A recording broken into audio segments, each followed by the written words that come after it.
Hello student, आज के इस वीडियो में क्लास 9 साइंस चैप्टर नंबर 3 जिसका नाम है परमाणु एवं अणु। तो हम लोग इस चैप्टर के अभ्यास के प्रश्नों का उत्तर करेंगे। अभी से पहले चैप्टर 1 और 2 को हमने करा दिया है, जो आपको इस वीडियो के डिस्क्रिप्शन में प्ले लिस्ट के फॉर्म में मिल जाएगा, जहां से जाकर के आप चैप्टर 1 और चैप्टर 2 को आसानी से देख सकते हैं। आज की इस वीडियो में सारे क्वेश्चन इस चैप्टर से रिलेटेड जितने भी उन सभी को कराएंगे। अगर आप लोगों को कहीं पे कोई डाउट रह जाता है तो कमेंट सेक्शन के माध्यम से पूछ सकते हैं। चलिए आज की इस वीडियो को फटाफट से स्टार्ट करते हैं। चैनल पे नए तो चैनल को सब्सक्राइब कर लीजिएगा, वीडियो पसंद आए तो लाइक शेयर कर दीजिएगा। चलिए आपके सामने क्वेश्चन आता है फर्स्ट, जिसमें कहा गया है 0.24 ग्राम ऑक्सीजन एवं बोरान युक्त यौगिक के नमूने में विश्लेषण द्वारा यह पाया गया कि उसमें 0.096 ग्राम बोरान है एवं 0.144 ग्राम ऑक्सीजन है।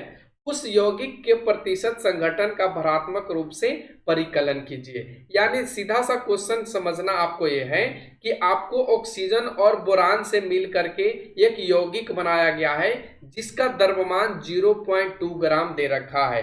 यानी ऑक्सीजन और बोरान जब मिल रहा है तो उस यौगिक का द्रव्यमान कितना हो जा रहा है। द्रव्यमान कहने का मतलब उसका भार कितना हो जा रहा है, 0.24 ग्राम। और उसमें यह भी बोला गया है कि बोरान कितना है, तो बोरान आपका 0.96 ग्राम है और ऑक्सीजन आपका 0.144 ग्राम है। तो आपको बताना है कि कितना परसेंट बोरान है और कितना परसेंट ऑक्सीजन है। मूल रूप से क्वेश्चन में यही बताना है।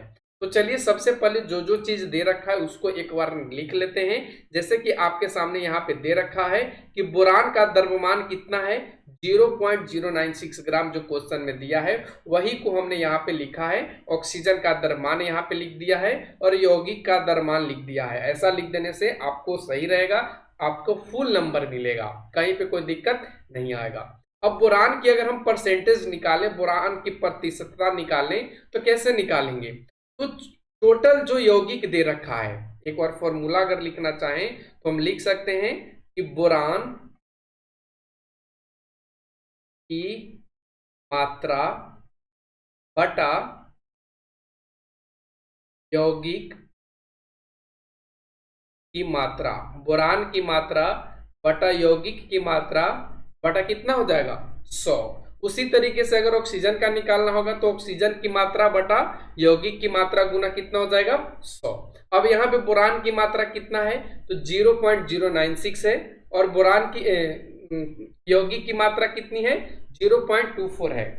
यहाँ पे ग्राम है तो ग्राम तो ऊपर नीचे दोनों में कट जाएगा। अब यहाँ पे बच क्या गया है, तो आप लोग एक नजर से देखेंगे तो अगर हम इसको दशमलव को हटा दें तो ऊपर कितना हो जाएगा, 96 और नीचे कितना हो जाएगा, 240 गुना 100। और नीचे 240 क्यों हुआ, तो देखिए दशमलव के बाद इधर 3 अंक है और इधर दशमलव के बाद 1 अंक है, तो ऊपर से एक जीरो नीचे चला आएगा, इस वजह से 240 हो गया। अब एक जीरो से एक जीरो को काट लेंगे और 24 चौक कितना होता है, 96। ऊपर कितना बच गया, 4 गुने, यहाँ पे परसेंट का चिन्ह लगाना है तो 4 गुने 10% बराबर कितना हो जाएगा, 40%। तो इसमें बोरान की मात्रा कितनी है, 40%। अब आइए उसी तरीके से हम किसकी मात्रा निकालते हैं, ऑक्सीजन की। तो ऑक्सीजन की निकालने के लिए आपको वही काम करना है। ऊपर क्या लिखेंगे, तो ऑक्सीजन की मात्रा बटा, नीचे क्या लिखेंगे, यौगिक की मात्रा, यौगिक की मात्रा और यहाँ पे गुना 100%। ठीक है। अब ऑक्सीजन की मात्रा कितनी है तो लिख लेंगे 0.144 ग्राम बटा यौगिक की मात्रा कितना है, 0.24 ग्राम गुना का 100। ग्राम से ग्राम कट जाएगा, ऊपर कितना हो जाएगा 144, नीचे कितना हो जाएगा 240 गुना का कितना 100। अब यहां से एक जीरो से एक जीरो काट लेंगे और 24 छक कितना होता है 144, तो 6 गुना कितना हो गया 10%। यहाँ पे सब में परसेंट लिख लेंगे क्योंकि यहाँ पे परसेंट ही है। अब इसको गुना करा देंगे तो कितना आ जाएगा 60%। तो हम बोल सकते हैं कि बोरान का जो परसेंटेज है वो 40% है और ऑक्सीजन का जो परसेंटेज है वो 60% है। तो क्वेश्चन अच्छे से समझ में आ गया होगा। अब बढ़ते हम आगे के क्वेश्चन नंबर 2, इसमें कहा गया है कि 3 ग्राम आपको कार्बन दिया गया है और 8 ग्राम ऑक्सीजन दिया गया है और इन दोनों को जलाया गया है जिससे कार्बन डाइऑक्साइड 11 ग्राम मिल रहा है। तो बताना आपको यह है कि अगर 3 ग्राम कार्बन आपको दिया जाए और 50 ग्राम ऑक्सीजन दिया जाए और इन दोनों को आपस में जलाया जाए तो कितने ग्राम कार्बन डाइऑक्साइड का निर्माण होगा। और आपका उत्तर रासायनिक संयोजन के किस नियम पर आधारित होगा। यानी आपको यहाँ पे एक क्वेश्चन दे करके दूसरा पूछ लिया गया है, तो पहले हम पहले वाले को समझ लेते हैं ताकि दूसरा वाले बनाने में हमको इजी पड़ जाए। तो पहला में कहा रखा है कि 3 ग्राम आपको कार्बन है और 8 ग्राम आपको दिया गया है ऑक्सीजन। तो इन दोनों को अगर हम एक साथ ऐड कर दें तो ये क्या कहलाता है, अभिकारक। अभिकारक कहने का मतलब जो रासायनिक अभिक्रिया में भाग लेता है उसको हम लोग अभिकारक कहते हैं। तो इन दोनों को जब जोड़ दे रहे हैं दोनों के द्रव्यमान तो कितना मिल रहा है, 11 ग्राम, जो आपको क्वेश्चन में दे रखा है। और जो ये 11 ग्राम मिल रहा है और उत्पाद के रूप में भी यानी कार्बन डाइऑक्साइड के रूप में हमें कितना मिल रहा है, 11 ग्राम। यानी अभिकारक भी 11 ग्राम और उत्पाद भी 11 ग्राम। तो हम लोग पढ़े हैं स्थिर अनुपात के नियम। तो स्थिर अनुपात के नियम में क्या कहा जाता है कि दोनों तरफ का जो रेशियो है वो सेम है, तो इस कंडीशन में उसका अभिकारक और उत्पाद दोनों के जो द्रव्यमान होंगे वो क्या होंगे, बराबर होंगे। तो हमने यहाँ पे लिख भी रखा है कि ये अभिकारक का द्रव्यमान कैसे आया है, तो कार्बन का द्रव्यमान और ऑक्सीजन का द्रव्यमान। तो ये आपको क्वेश्चन में ही इसका दिया गया था, हम सिर्फ समझाने के लिए इसका यूज किए हैं। अब हम इसी का जो क्वेश्चन दे रखा है कि 3 ग्राम और 50 ग्राम ऑक्सीजन को जलाएंगे तो क्या मिलेगा, तो इसका उत्तर आप इधर देखेंगे कि जब आप 3 ग्राम कार्बन को 50 ग्राम ऑक्सीजन के साथ जलाएंगे तो आपको 53 ग्राम अभिकारक मिला और इन 53 ग्राम अभिकारक से आपका जो उत्पाद के रूप में कार्बन डाइऑक्साइड मिलेगा वो भी कितना ग्राम मिलेगा, 53 ग्राम मिलेगा। और यह जो आपका संयोजन है ये रासायनिक संयोजन के स्थिर अनुपात के नियम पर आधारित है। तो ये आपको समझना जरूरी है कि यह जो नियम है वो कौन से नियम पर आधारित है, तो स्थिर अनुपात के नियम पर ध्यान रखना है। अब हम लोग आएंगे क्वेश्चन नंबर 3 जिसमें कहा गया है कि बहुपरमाणुक आयन क्या होते हैं, उदाहरण दीजिए। तो आइए इस प्रश्न का उत्तर जानते हैं। उत्तर में क्या लिखना है, तो उत्तर में आपको लिखना है कि जब 2 या 2 से अधिक परमाणुओं के समूहों से आयन बनते हैं तब उसे बहुपरमाणुक आयन कहते हैं। कहने का क्या मतलब है कि जब 2 या 2 से अधिक परमाणु के आयन आपस में मिलेंगे और उससे जिस प्रकार के आयन का निर्माण होगा उसी को बहुपरमाणुक आयन कहा जाता है। जैसे अमोनियम आयन, तो अमोनियम आयन को अगर आप देखेंगे तो इसमें क्या मिलेगा, तो अमोनियम आयन को आप लिख सकते हैं NH4+, इस पे आयन के रूप में क्या मिला, प्लस। ठीक है, उसी तरीके से आप सल्फेट आयन की बात कर लेंगे तो सल्फेट आयन में आपको क्या मिलेगा, SO4 और ऊपर क्या हो जाएगा 2-।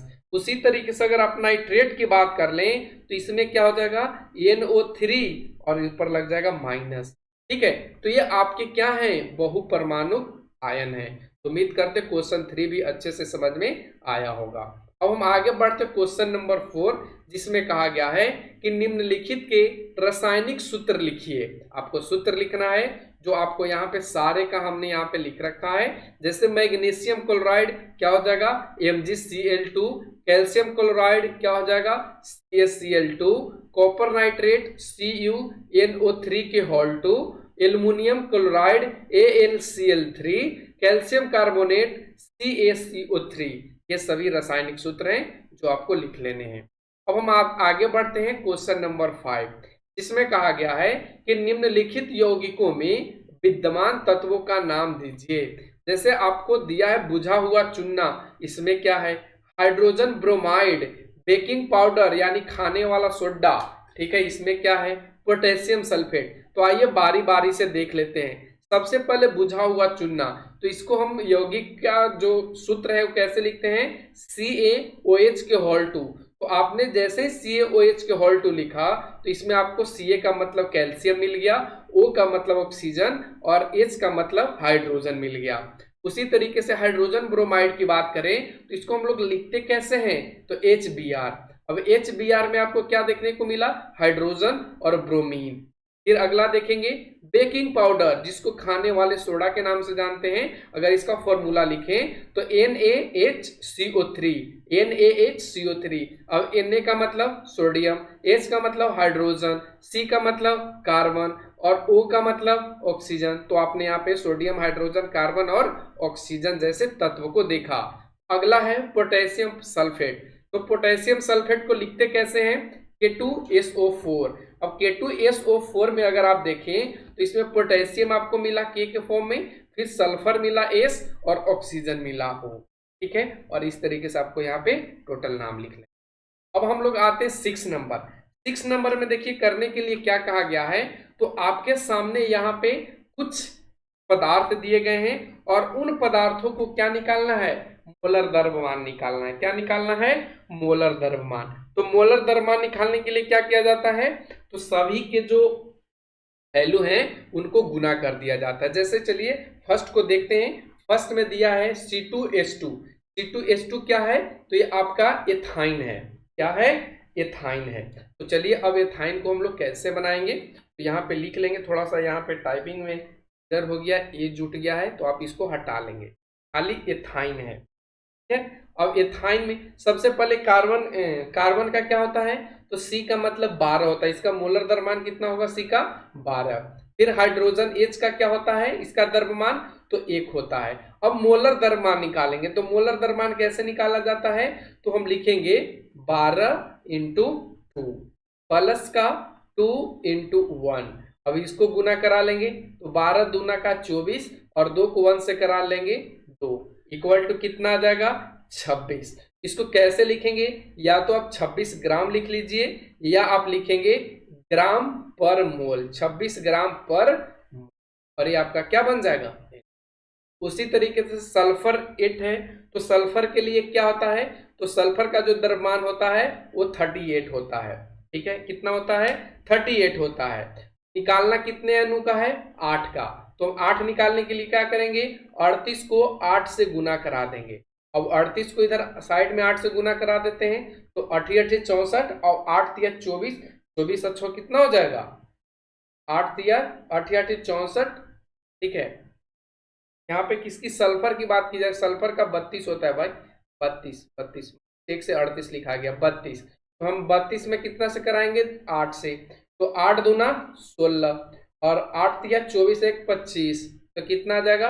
256 ग्राम, या बोलेंगे ग्राम पर मोल। ठीक है, फिर उसी तरीके से फॉस्फोरस अणु का निकालना है। तो फॉस्फोरस के लिए कितना होता है?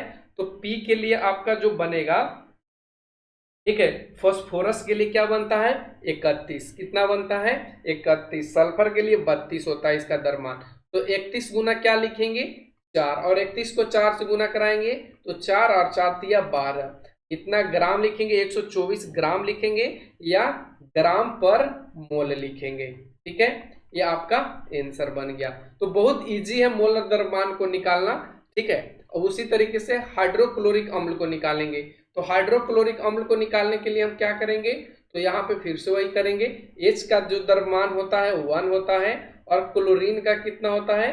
तो 35.5 होता है। कितना होता है? 35.5 होता है। तो चलिए इसको आसानी से जरा निकाल लेते हैं। तो 1 गुना 1 लिखेंगे, क्यों? क्योंकि यहाँ पे इसका डबल अणु नहीं है, सिर्फ एक अणु है। क्लोरीन का सिर्फ एक ही अणु है, तो क्लोरीन के लिए क्या लिखेंगे? 35.5 गुना 1। अब इसको जोड़ लेंगे तो 1 प्लस 35.5। अब इसको जब जोड़ेंगे तो कितना आ जाएगा? 36.5, और यही आपका ग्राम या ग्राम पर मोल आपका आंसर बन जाएगा। अब उसी तरीके से हम निकालेंगे नाइट्रिक अम्ल HNO3 का। तो हाइड्रोजन के लिए 1, नाइट्रोजन के लिए कितना?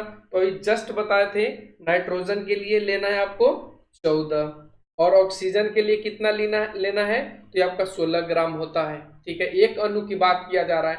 अब यहाँ पे 1 गुना 1 लिखेंगे क्योंकि हाइड्रोजन का एक ही अणु है, प्लस नाइट्रोजन का भी एक ही अणु है, तो 1 गुना क्या लिखेंगे? 14 प्लस का चिन्ह।